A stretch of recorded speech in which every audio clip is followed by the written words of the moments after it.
Perkenalkan, nama saya Muhammad Haidar Ali dengan NIM F1011251053. Saya mahasiswa dari Fakultas Keguruan dan Ilmu Pendidikan Universitas Jayapura, program studi pendidikan bahasa Indonesia.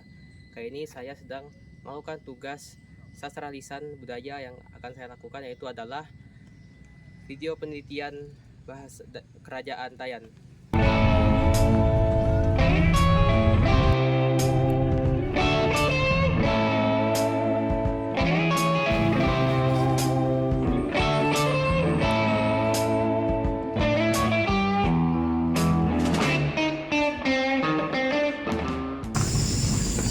Assalamualaikum, Nel. Assalamualaikum warahmatullahi wabarakatuh. Saya Muhammad Haidar Ali dari Fakultas Keguruan dan Ilmu Pendidikan, Prodi Bahasa Indonesia. Saya punya beberapa pertanyaan tentang tentang Kerajaan Tayan ya. Namanya Kerajaan Pakunegara, betul kan? Iya. Oh. Di sini saya tuh ada pertanyaan mengenai cerita-cerita yang tentang ada di sini ya. Yaitu pertanyaan pertama tuh pakai bahasa Melayu. Sejarah awal dari berdirinya Kerajaan Pakunegara itu seperti apa, dan cerita-cerita masyarakat yang ada di sekitar itu seperti apa tentang kerajaan tersebut. Baik. Kerajaan Tayan dibangun pada tahun 1683, dan dia ini adalah seorang putra kerajaan dari kerajaan Majapahit yang bernama Gusti Weka, dan beliaulah sebagai raja pertama di Kerajaan Tayan dengan wilayah kekuasaan Kerajaan Tayan meliputi Tayan wilayah sendiri sebagai ibu kota kerajaan, dan Toba yang sekarang sudah kecamatan Toba, Batang Karang, Sosok, dan Meliau merupakan wilayah kekuasaan Kerajaan Tayan. Nah, lalu macam mana kira-kira kehidupan masyarakat Tayan yang selama kerajaan yang berdiri? Maksudnya macam kondisi masyarakatnya macam mana? Ya, baik. Jadi masyarakat Tayan dan sekitar seluruh wilayah kekuasaan Kerajaan Tayan, pusat pemerintahan di masanya kan kerajaan kesultanan. Kita kan belum merdeka, bahkan kita berada dalam cengkraman penjajah Belanda dan Jepang. Jadi sebagai pemerintahan di masanya ada pemerintahan kerajaan di semua wilayah kerja. Kerajaan Tayan berorientasi mengguna berbagai macam peraturan yang ada di kerajaan. Makanya di masanya semua kegiatan pemerintahan kerajaannya dipegang sepenuhnya oleh raja. Nah, jadi karena Indonesia belum merdeka, camat juga belum ada kan, bupati juga belum ada, semua masih dalam cengkraman penjajahan. Jadi kehidupan masyarakat semuanya berorientasi kepada kerajaan istana untuk melakukan pelayanan pada masyarakat, melakukan juga pokoknya yang bersifat bagaimana menghidupkan rakyat. Semuanya berada di kerajaan, baik petani, terutama petani, ternak, semua orientasinya ke kerajaan. Jadi macamnya kondisi masyarakat waktu zaman itu. Oh. Pertanyaan selanjutnya, benda-benda bersejarah apa aja yang kira-kiranya ada cerita-ceritanya lah tentang tentang kerajaan toh, barang-barangnya lah macam meriam kah atau sejenisnya lah, Ya, cerita-cerita. ya memang di pemerintahan kerajaan pasti tidak bisa dimungkiri bahwa ada kekuatan yang di luar akal sehat seperti sekarang, supernatural, baik yang berbau mistis, bahwa ada peninggalan-peninggalan yang sakral dalam benda-benda keramat seperti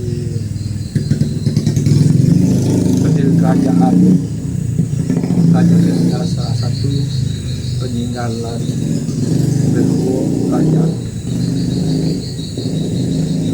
harus dirawat, dilestarikan di bank-bank keramat, benda pusaka. Jadi setiap tahunnya di bulan Muharram bedil kerajaan tuh dibersihkan, dimandikan, baik secara internal dalam keluarga Keraton, dan bisa dilakukan dengan secara beramai-ramai dengan warga seluruh masyarakat Tayan dan sekitarnya. Bahkan terakhir dilakukan sistemnya mandi bedil Pohon Ketupat yang merupakan warisan leluhur nenek moyang kita dahulu. Dan terbaru mungkin pernah mendengar ada acara adat ritual kerajaan Tayan, Pohon Ketupat dan mandi bedil di ujung tanjungnya. Mandi bedilnya adalah salah satu benda pusaka peninggalan leluhur yang sampai satu dilakukan adat mandi bedil ritual. Banyak lagi lah benda-benda lain yang peninggalan sejarah, seperti kalau dilihat di depan Keraton yang ada beberapa buti moyam, ada 6 buti, di depan itu ada 2, yang juga peninggalan sejarah di zaman Belanda. Jadi moyam yang ada di depan Keraton kan peninggalan Belanda. Zaman Belanda masih. Zaman Belanda. Belanda kan menjajah Indonesia kan lumayan lama, 350 tahun. Nah, 350 tahunnya berapa generasi, 6 hampir 7 generasi. Sepertinya peninggalan. Lalu ada pertanyaan keempat, bagaimana kondisi kehidupan antar umat beragama selama masa kesusahan Paku Negara? Kan Kalimantan tuh kan tidak cuma orang Melayu kan, Yeah. kan ada orang Dayak, ada orang mungkin pendatang dari negeri Tionghoa kan. Yeah. Nah, kondisi kehidupan masyarakat pada zamannya macam mana kira-kira di antara sekian banyak masyarakat yang hidup pada masa itu? Ya memang hebatnya Indonesia di sini bahwa aneka ragam agama, suku, adat dan budaya. Namun tidak bisa kita mungkiri bahwa kerangka Bhinneka Tunggal Ika yang sudah ada di benak rakyat walaupun kita belum merdeka. Toleransi antar umat beragama, toleransi antar suku yang satu dengan suku yang lain dengan tidak membeda-bedakan, sehingga kerajaan mampu melakukan mengayomi masyarakat walaupun berbeda-beda etnisnya, berbeda-beda suku, agama, tapi masih dalam satu kerangka pemerintahan kerajaan mampu melakukan mempersatukan kehidupan masyarakat. Si A agama Islam, si B Kristen, Katolik, Protestan, suku Jawa, Ade, Madura ada, Dayak ada, Melayu ada, Banjar ada, Bugis ada, di masa zaman kerajaan ini semua. Tapi karena dalam satu rangka cikal bakal kemerdekaan Republik ini sudah ada, jadi Pancasilanya lah sepertinya sudah ada tanam kepada pemimpin di masa-masa kerajaan, yang sehingga kehidupan bermasyarakat, berbangsa, bernegaranya sudah nampak kelihatan di zaman kerajaan, pemerintahan kerajaan ini. Berarti meskipun macam-macam suku etnis hadir diam di situ, Ya, toleransi sangat tinggi sekali. berarti tidak ada cerita-cerita buruk tentang hal macam Tidak ini ada. Ya, khusus kalau di daerah kita lah, daerah Tayan, kerajaan Tayan dan sekitarnya, Meliau, Betang-Tang, Toba, kemudian Sosok, belum ada kita dengar adanya persatuan antara suku ke suku, agama ke agama. Semuanya taat dan takluk kepada sistem kerajaan pemerintahan di masanya. Lalu pertanyaan terakhir, dari cerita-cerita toh sejarah kehidupan masyarakat, kira-kira nilai keberagaman apa aja yang mungkin bisa diambil untuk generasi depan dari cerita toh, terutama kan karena Indonesia kan berbagai macam etnis, suku, bangsa dan macam-macamnya. Kira-kira nilai apa yang bisa diambil dari sejarah? Ya, sebenarnya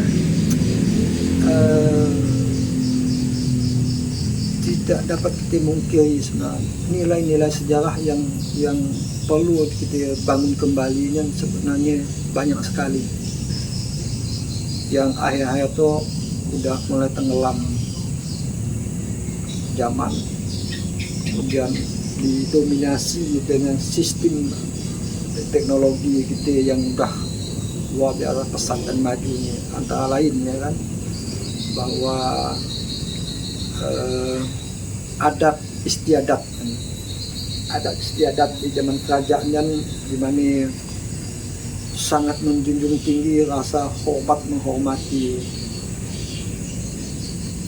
yang muda, yang biak hormat terhadap orang tua, yang tua menyayangi yang muda, yang biak.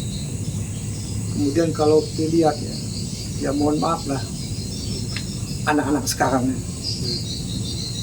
karena pergaulan udah menyebar di mana-mana, udah bercampur aduk dengan budaya-budaya luar, sehingga kita lupa jati diri kita ini. Jadi banyak kehilangan yang perlu kita gali kembali. Kehidupan masyarakat kita dulu ya kan halusnya, lewat depan orang tuanya tapi permisi pamin. Kalau sekarang untuk selonong nok lihat ya di mana-mana, bahkan ayah tuh di Tayan anak SD anak SD berani ngokok depan orang tuanya. Tapi di luar jangan tanya. Anak SD udah banyak yang ngokok di sekitar kita situ, banyak. Dan salah satu penanaman semacam akhlak lah itu dipakai. Kemudian dulu kalau di zaman kerajaan, gotong royongnya adalah salah satu cara kerja yang paling efektif dan paling kompak. Gotong royong rakyat.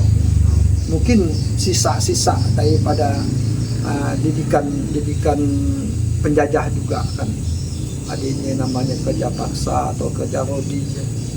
Sehingga setelah kita berada dalam Republik, justru gotong royongnya kita sangat tinggi sekali nilai gotong royongnya. Di akhir-akhir tuh gotong royong tuh udah mulai luntur, dan tidak ada kita dengar ketawa dibunyi karena besok mau kerja, pagi-pagi bunyi ketawa. Kau udah tahu tuh ada mau gotong royong tuh, ada petugas dari kerajaan bunyi tuh ngumpul rakyat. berarti dia mau kerja, dia ketemu ujung dia artinya. Ya, seperti yang kehidupan di masa zaman kerajaan. Jadi kita tidak heran memang perubahan adat istiadat kan, perubahan kultur kehidupan masyarakatnya di zaman kerajaan yang seperti apa sangat teratur, tapi di musim sekarang pergeseran dengan adat istiadat, budaya dari luar masuk, dan generasi juga udah banyak berganti kan, yang tua dah pada habis. Berarti nilai keberagaman yang dapat diambil kan misal apa tuh kayak macam perkuat gotong royong kan, Iya. silaturahmi, habiskan kerukunan antar umat berarti. Beragama. Ya. Lah, makasih nih nyanyi tahu ditanya. Oke, terima kasih banyak ya, mudah-mudahan bisa bermanfaat lah. Untuk selanjutnya silakan disempurnakan